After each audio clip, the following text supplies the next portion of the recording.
Y ahora en la línea telefónica también se encuentra la Autoridad de Transporte Urbano, María Jara, quien es la presidenta de ATU, y va a conversar con nosotros porque muy independientemente de lo que se está haciendo en cuanto a la fiscalización al transporte, también hay noticias que nos tiene que dar.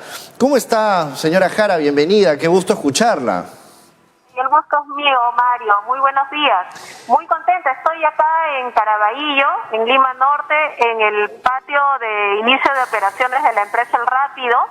Nosotros estamos aquí entregando mascarillas en una primera lote de 80.000 que vamos a hacer llegar a los conductores de transporte urbano, pero también de taxi.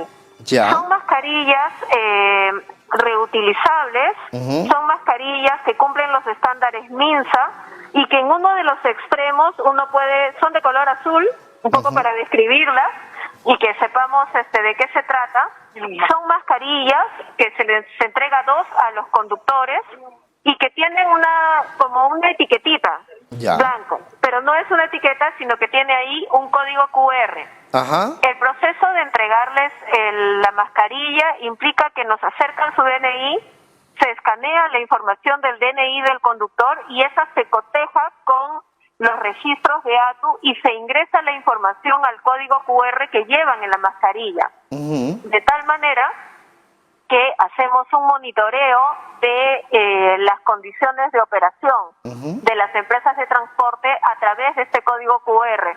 Nuestros fiscalizadores pueden abordar la unidad vehicular, acercan su celular y ya no tienen que intercambiar documentos, sino que ahí está básicamente toda la información de la operación del del conductor y en un segundo momento de la unidad vehicular, y vamos transformando esta tragedia que estamos viviendo en el país en una oportunidad de formalización, en una oportunidad de ir mejorando los estándares del servicio, sobre todo del servicio formal, que es lo que la gente necesita en tiempos de COVID.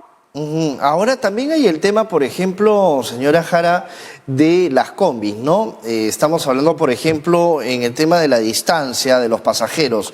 Si bien es cierto, se fiscaliza al transporte urbano, o sea, estamos hablando de manera masiva, que son los más grandes, pero hay combis, por ejemplo, cuyos asientos están demasiado pegados.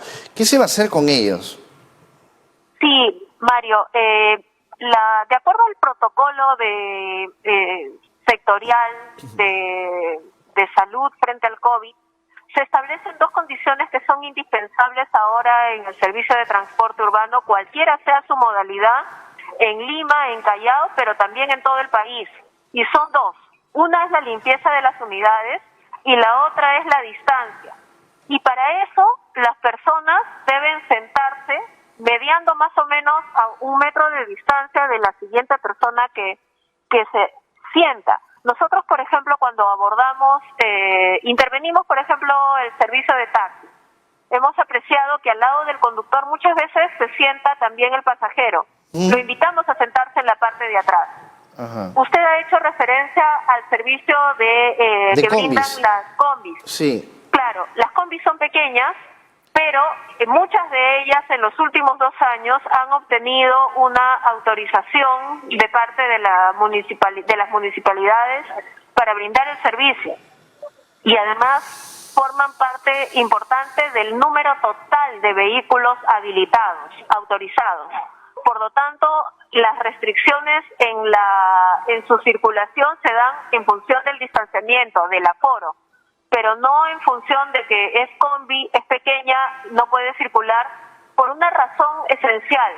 La formalización y la mejora del transporte urbano se ha interrumpido por la cuarentena, por el estado de emergencia. Entonces no se ha podido iniciar los procesos de licitación para ir migrando a vehículos más grandes. Si en este momento se tomara la decisión de que los vehículos formales tipo combi no circularan, le estamos quitando casi el 40% de la oferta de transporte formal a las personas, y eso sería mucho peor que el remedio. Estamos haciendo gestión, digamos, de la emergencia con los mecanismos que tenemos a disposición en este momento.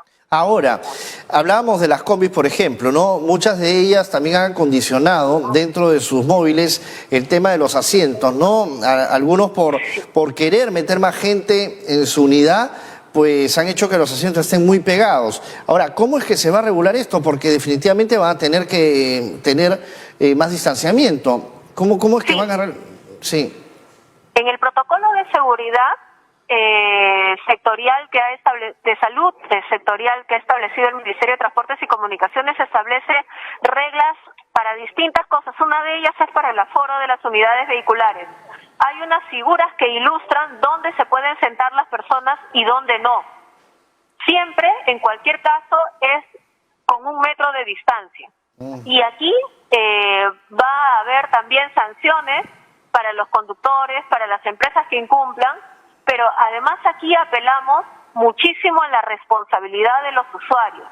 El usuario no debe, si ve, por ejemplo, de manera intuitiva que el vehículo va lleno, no lo abordo, porque en este momento la distancia social es una condición que nos va a acompañar en los siguientes 6-7 meses, con independencia de que se levante la cuarentena o no se levante la cuarentena. Eso es importante lo que está diciendo, señora Jara, ¿no? Ya también depende mucho de la responsabilidad del pasajero para que se forme una cultura de transporte, ¿no? Porque no se puede esperar también que si un chofer incumple una norma, una regla, y el pasajero sube a esa unidad del chofer que incumple, obviamente no está acatando nada, pues también, ¿no?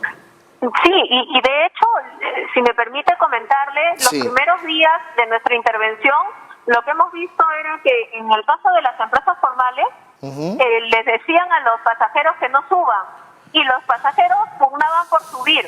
Entonces hay un comportamiento que va a tener que ir cambiando. Por eso es que estamos en 33 puntos de Lima y Callao haciendo esta docencia, explicando, yo lo sé. colocando la señalización para que la gente comprenda que nos estamos cuidando todos, sí, que esta guerra solo la ganamos unidos. Y conozco también de su profesionalismo, señora Jara. Muchas gracias por su participación, no le quito más tiempo, sé que hay mucho trabajo por hacer. Bendiciones. Y como siempre, señora Jara, estamos para servirle aquí. Muchas gracias. Muchísimas gracias, un abrazo y a cuidarnos, distancia social. Muchas gracias. Ha sido la presidenta de la Autoridad de Transporte Urbano para Lima y Callao, María Jara.